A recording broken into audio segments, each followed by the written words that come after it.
तो good morning students. इससे पहले हमने किया था मैग्नेटिक फील्ड इंडक्शन निकाला था on axial and equatorial line of a bar magnet, exactly वैसे ही जैसे हमने इलेक्ट्रोस्टैटिक्स में किया था। और अब हम करेंगे कि जब हम किसी मैग्नेटिक डाइपोल को मैग्नेटिक फील्ड में रखते हैं तो उसके ऊपर कितना टॉर्क एक्ट करता है। Torque acting on a bar magnet in a uniform magnetic field। ठीक है, ये this is the uniform magnetic field हमेशा रिप्रेजेंट करते हैं पैरेलल लाइंस के द्वारा and it is acting in the plane of paper. ठीक है, पैरेलल लाइंस जो हैं ये रिप्रेजेंट करती हैं कि यूनिफॉर्म मैग्नेटिक फील्ड है, in the plane of paper act कर रही है। अब फील्ड की डायरेक्शन मैंने ये बनाई है ना, यहाँ से इस तरफ। और क्या कहाँ से कहाँ होती है मैग्नेटिक फील्ड? नॉर्थ से साउथ। तो ऑब्वियसली कोई नॉर्थ पोल यहाँ रहा होगा और कोई साउथ पोल यहाँ रहा होगा, जिसकी वजह से मैग्नेटिक फील्ड क्रिएट हुई है। अब हमने इसमें यहाँ पे रख दी एक अपनी बार मैग्नेट या मैग्नेटिक डाईपोल। ये साउथ पोल है और ये नॉर्थ पोल है आपकी बार मैग्नेट का। Distance between them is 2L। और अगर हर पोल की पोल स्ट्रेंथ m है तो इस मैग्नेट की मैग्नेटिक डाईपोल मोमेंट कितनी हो जाएगी बेटे? m × 2L। ठीक है, साउथ से नॉर्थ होती है मैग्नेटिक डाईपोल मोमेंट की दिशा। अब ऑब्वियसली ये जो नॉर्थ पोल है कहाँ आना चाहेगा? साउथ की तरफ आना ये है।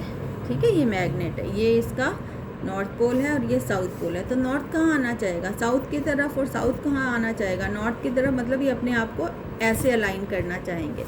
ये ऐसा है, ये अपने आप को ऐसे अलाइन भी नॉर्थ साउथ की तरफ आ जाए। तो उसके लिए हम काम करेंगे। सपोज़ इस नॉर्थ पोल पर कितना फोर्स लग रहा है? Force acting on N pole.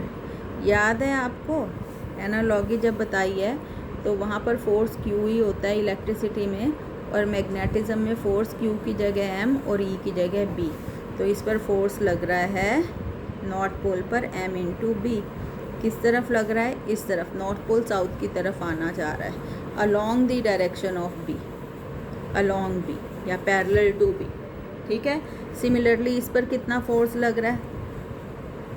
Force on south pole same, क्योंकि स्ट्रेंथ कितनी है? m है। ये भी मैग्नेटिक फील्ड में लग रहा है, लेकिन ये किस तरफ जाना चाह रहा है? ये इस तरफ जाना चाह रहा है। तो ये जो फोर्स लग रहा है ये अपोजिट लग रहा है मैग्नेटिक फील्ड के, अपोजिट टू B।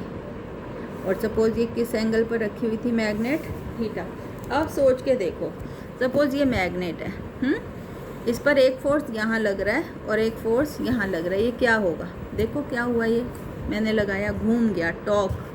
ठीक है, तो ये दोनों फोर्स क्योंकि इक्वल हैं, बराबर बराबर हैं, पैरेलल हैं, एक दूसरे के पैरेलल लग रहे हैं, एंटी पैरेलल, तो ऐसी फोर्स मिलके क्या बनाती हैं? कपल, जो क्या कर देता है? डाईपोल को रोटेट कर देगा, टॉर्क प्रोड्यूस करेगा।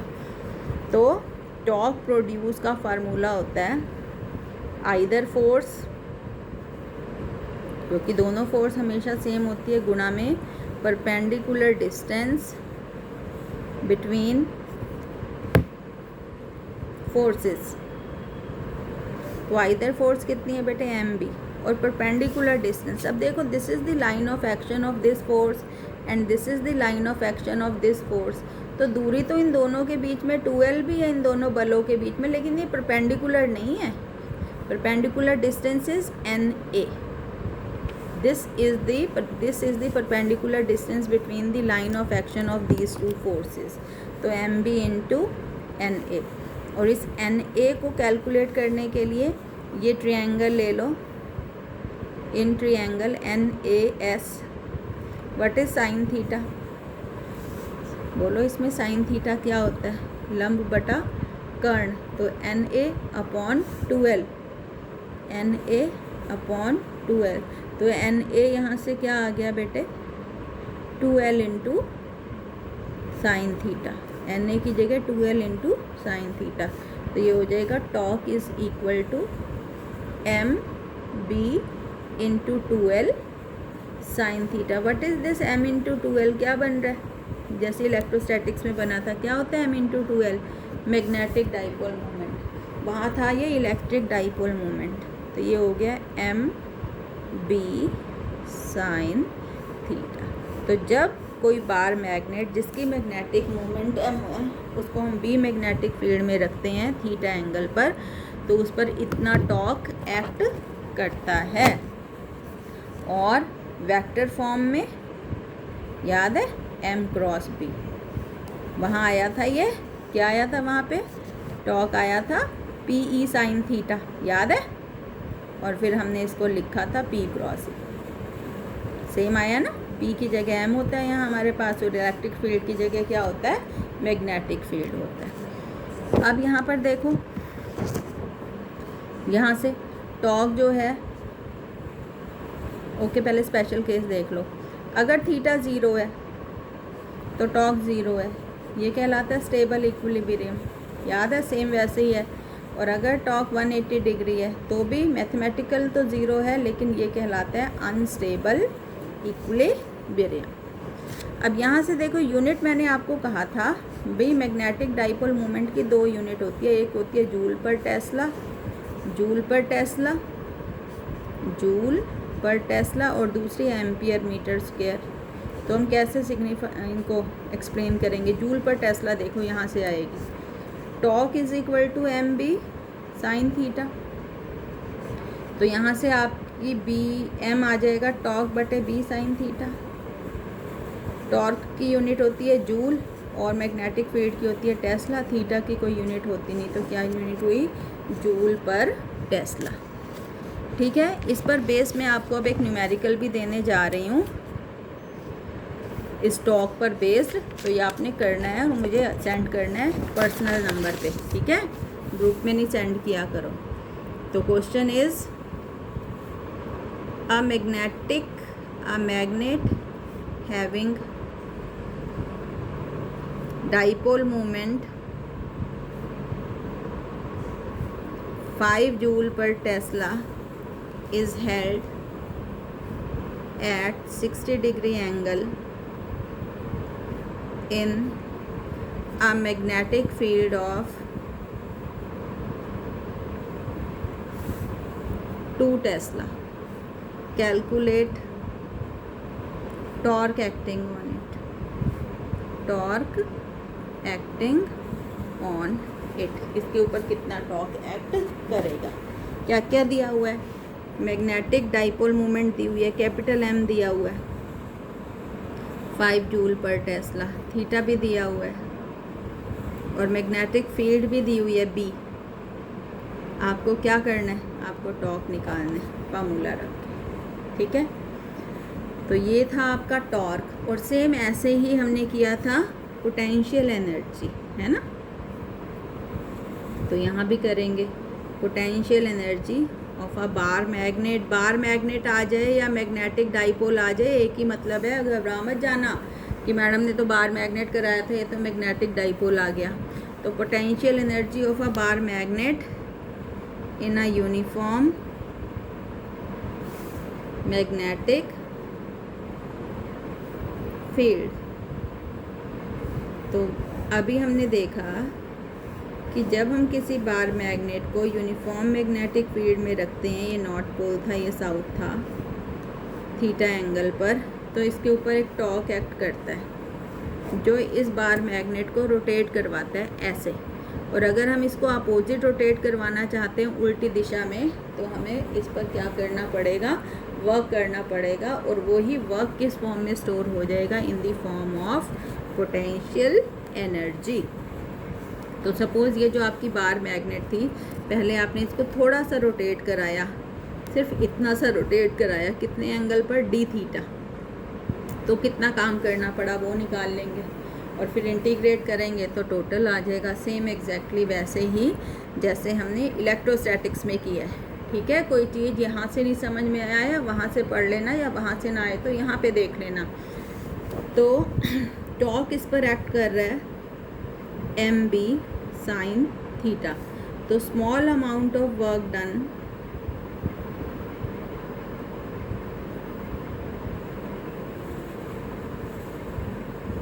In rotating bye angle D theta. तो वर्क होता है बेटे फोर्स इनटू डिस्टेंस होता है लीनियर मोशन में, और रोटेशनल मोशन में फोर्स की जगह टॉर्क और डिस्टेंस की जगह एंगुलर डिस्टेंस आ जाता है। तो यहाँ पे फार्मूला आएगा डी डब्ल्यू टॉर्क और कितना डी थीटा, इतना काम करना पड़ रहा है। तो टोटल वर्क डन अगर मैं इसको किसी थीटा एंगल से थीटा 1 से थीटा 2 तक लेके जा रही हूँ तो टोटल क्या से निकालेंगे, इसको हम इंटीग्रेट करेंगे। Total work done in rotating it through theta 1 to theta 2, rotating it through theta 1 to theta 2। तो हम इसको करेंगे इंटीग्रेट थीटा 1 से थीटा 2। डी डब्ल्यू कितना है आपका टॉक डी थीटा, थीटा 1 से थीटा 2। टॉक कितना है आपका M B sine theta, theta 1 से थीटा 2। तो यहाँ पे एम बी कॉन्स्टेंट हो गया, थीटा 1 से theta 2 sine theta D theta, और साइन थीटा को जब इंटीग्रेट करते हैं तो आता है बेटे माइनस कॉस थीटा, थीटा 1 से थीटा 2। माइनस बाहर लो, माइनस एम बी, और जब हम वैल्यू पुट करेंगे लिमिट्स की कॉस थीटा 2 माइनस, इतना वर्क करना पड़ रहा है। और यही वर्क डन किस फॉर्म में स्टोर हो जाता है, in the form of potential energy. तो this is the potential energy. अब इस वहाँ पे हमने एक स्पेशल केस लिया था। सपोज इनिशियली थीटा 1 जो था वो थीटा था और थीटा 2 था 90। शुरू में मैग्नेट थीटा एंगल पे रखी हुई थी ये, और हम इसको घुमा के 90 डिग्री पर ले गए थे। तो क्या आएगा, रख दो थीटा 1 की वैल्यू थीटा और थीटा 2 की वैल्यू 90। तो ये हो जाएगा u इज इक्वल टू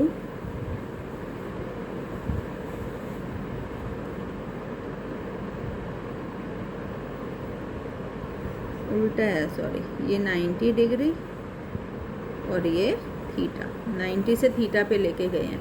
तो minus M B cos theta 2 कितना है थीटा माइनस कॉस 90, और कॉस 90 क्या होता है, कॉस 90 होता है 0। तो ये हो जाएगा u is equal to minus M B cos theta. This is the potential energy. और वेक्टर फॉर्म में माइनस एम, अब क्योंकि कॉस है तो minus M dot B. Clear है। तो ये किसी मैग्नेट की पोटेंशियल एनर्जी है जिसकी मैग्नेटिक मोमेंट एम है और जिसको हमने बी मैग्नेटिक फील्ड में रखा है थीटा एंगल पे। क्लियर है बच्चों। तो ये जो चारों पांचों डेरिवेशंस थे ये एग्जैक्टली सेम वैसे ही थे जैसे हमने इनको इलेक्ट्रोस्टैटिक्स में किया था। तो अब आप तुलना कर सकते हैं इलेक्ट्रोस्टैटिक्स की और मैग्नेटिज्म की। सबसे लास्ट में एक हम ये गॉसेस थ्योरम और डिस्कस करेंगे, Gauss's law in magnetism. Gauss's law in magnetism क्या था, इलेक्ट्रोस्टैटिक्स में गॉसेस लॉ क्या था कि भाई ये कोई सरफेस है, इसके अंदर चार्ज रख दिया Q, तो जो E डॉट डी एस है इलेक्ट्रिक फील्ड इंडक्शन का surface integral over this close surface वो हो जाएगा Q बटे एप्साइलन नॉट। यही था। अब बेटे सपोज सेम सरफेस है लेकिन अब इसके अंदर हमने डाइपोल रख दिया, electric dipole minus Q plus Q, तो अब ये कितना हो जाएगा E डॉट डी एस, ये होता है टोटल चार्ज। अब अगर डाइपोल रख दिया आपने अंदर तो टोटल चार्ज तो 0 हो गया, ये माइनस है ये प्लस है तो ये हो जाएगा 0। तो सिमिलरली अगर मैं इसको मैग्नेटिज्म में लिखना चाहूँ तो ये लिखा जाएगा E की जगह मैग्नेटिज्म में B डॉट डी एस, और मैग्नेटिज्म में तो होता ही डाइपोल है, ये तो पॉसिबल ही नहीं है मैग्नेटिज्म में। तो अगर डाइपोल इलेक्ट्रिक डाइपोल के लिए 0 है तो मैग्नेटिक डाइपोल के लिए भी क्या होएगा 0। This is the Gauss's law in magnetism. कैसे पढ़ोगे इसको कि surface integral of magnetic field induction over a close surface is always क्या रहता है, zero. This is the Gauss's law in magnetism. Clear है? तो ये सब के सब सेम चीज़ें थी जो हमने इलेक्ट्रोस्टैटिक्स में भी की थी, और अब यहाँ पे हमने क्या किया, इसको मैग्नेटिज्म में किया। आपको वहाँ समझ में आई हुई है तो आप इनको यहाँ अच्छे से कर सकते हो, और अगर यहाँ आई हुई हैं तो वहाँ अच्छे से कर सकते हो। ठीक है, तो ये सारा प्योर मैग्नेटिज्म की वजह से था। और यहाँ पर अब हम एक अलग से आर्टिकल है जो वैसे बहुत इम्पॉर्टेंट है पर इनसे अलग है, उसको डिस्कस करेंगे कि current loop as a magnetic dipole. Current loop as a magnetic dipole, कि अगर कहीं करंट का लूप है, करंट का लूप मतलब अगर करंट कहीं गोल गोल चक्कर काट रहा है लाइक दिस, तो ये जो करंट लूप है ये कैसे बिहेव करता है, मैग्नेट की तरह, चुंबक की तरह। क्यों, वो हम डिस्कस करेंगे, और कितनी इसकी मैग्नेटिक डाइपोल मोमेंट होगी वो हम डिस्कस करेंगे। सपोज़ ये जो लूप है it encloses an area A, ठीक है, करंट कितना है इसमें से आई। अब अगर हम ऊपर से देखें तो करंट हमें लग रहा है एंटी क्लॉकवाइज, और जब करंट एंटी क्लॉकवाइज मूव करता है तो कौन सा पोल बनता है, नॉर्थ पोल। ये आप याद रखना। देखो मैग्नेटिज्म दो तरीके से होता है, एक तो मैग्नेट है, तो मैग्नेट के तो नॉर्थ और साउथ होते ही होते हैं, लेकिन अगर मैग्नेटिज्म करंट की वजह से है तो फिर हम नॉर्थ पोल और साउथ पोल किसको मानते हैं, तो जहाँ करंट एंटी क्लॉकवाइज फ्लो हो रहा होता है वो कहलाता है नॉर्थ पोल, और जहाँ क्लॉकवाइज फ्लो करता है वो मानते हैं हम साउथ पोल। तो जहाँ करंट एंटी क्लॉकवाइज है वो सिरा बिहेव्स एज नॉर्थ पोल, याद रखना हमेशा, और जहाँ क्लॉकवाइज करंट फ्लो करता है वो सिरा हमेशा हम साउथ पोल मानते हैं। तो ऊपर से देखने पर तो करंट इज़ एंटी क्लॉकवाइज, और नीचे से देखने पर अगर इस लूप को मैं नीचे से देखूं तो करंट मुझे कैसा नज़र आएगा, क्लॉकवाइज। तो मतलब ये जो लूप है it is behaving as a system of two equal and opposite poles. मतलब ये किस तरह बिहेव कर रहा है, मैग्नेटिक डाइपोल या मैग्नेट की तरह। और अगर ये मैग्नेटिक डाइपोल की तरह बिहेव कर रहा है या मैग्नेट बन गया है तो इसकी मैग्नेटिक डाइपोल मोमेंट भी होगी। वो कितनी होगी, तो magnetic dipole moment of a current loop दो फैक्टर्स पे डिपेंड करती है, एक तो करंट पर और एक एरिया एनक्लोज पर। It is directly proportional to the current flowing and it is directly proportional to area enclosed. तो ये हो जाएगा बेटे m is proportional to i into A, और जब हम इसको करेंगे, इक्वेलिटी लगाएंगे, k इज़ कांस्टेंट और यहाँ k की वैल्यू रहती है 1 i इंटू ए। और अगर इस लूप में n टर्न्स हैं, किसी तार को मैंने n बार मोड़ के ये लूप बनाया है, तो if loop has n turns तो फिर इसकी डाइपोल मोमेंट हो जाएगी n into I into A. This is the magnetic dipole moment of a current loop, जिसमें से आई करंट जा रहा है और इसने कितना एरिया इनक्लोज कर रखा है, ए। अब यहाँ से देखो यूनिट जो है हम सिग्निफाई करते हैं, बोलो, करंट की यूनिट एम्पियर और एरिया की यूनिट होती है मीटर स्क्वायर। तो मैग्नेटिक डाइपोल मोमेंट की यहाँ से यूनिट क्या रहती है, एम्पियर मीटर स्क्वायर। तो दो यूनिट बताई थी मैंने आपको मैग्नेटिक डाइपोल मोमेंट की, एक जूल पर टेस्ला और एक थी आपकी एम्पियर मीटर स्क्वायर। तो दोनों को हमने जस्टिफाई कर दिया कि जूल पर टेस्ला कहाँ से आती है और एम्पियर मीटर स्क्वायर कहाँ से आती है। अब इसमें देखो बेटे, सपोज़ ये जो लूप है इसका आपको एरिया नहीं दे रखा, आपको सिर्फ आर दिया हुआ है, ठीक है, नोट डाल दो। If loop has radius R, तो बताओ फिर उसका एरिया आप कैसे निकालोगे, सर्कल है ना, लूप क्या है, सर्कल है, तो फिर एरिया के लिए हम करेंगे पाई आर स्क्वायर। क्या कर देंगे, पाई आर स्क्वायर। तो ये इम्पॉर्टेंट है ये फार्मूला, इस पर बेस भी न्यूमेरिकल्स आते हैं। तो मैं आपको एक न्यूमेरिकल दे रही हूँ इस पर बेस्ड, उसको आप करके मुझे सेंड करना। तो क्वेश्चन है अ 50 टर्न लूप, कितने टर्न हैं लूप में? 50, carries a current of 14 ampere, 14 ampere का। If radius of loop is 2 millimetre, calculate magnetic dipole moment, magnetic dipole moment. अब देखो आपको क्या चाहिए होगा, ये फार्मूला लगना है NIA, कैसे निकालोगे, और फिर आप ये मुझे सेंड करना कि M कितना आएगा। क्लियर है बच्चों? तो ये यहाँ तक था बेसिक्स ऑफ मैग्नेटिज्म, है ना। ये जो चैप्टर है इसका नाम था आर्ट्स मैग्नेटिज्म एंड मैग्नेटिज्म। तो ये यहाँ तक जो हमने किया था ये बेसिक किया है, मैग्नेटिज्म से रिलेटेड जो बेसिक बातें होती हैं। इस चैप्टर का जो अगला पार्ट है वो अर्थ के मैग्नेटिज्म से रिलेटेड है, उसको हम कल के लेक्चर में करेंगे और आप ये सब पीछे का रिवाइज करेंगे। Thank you.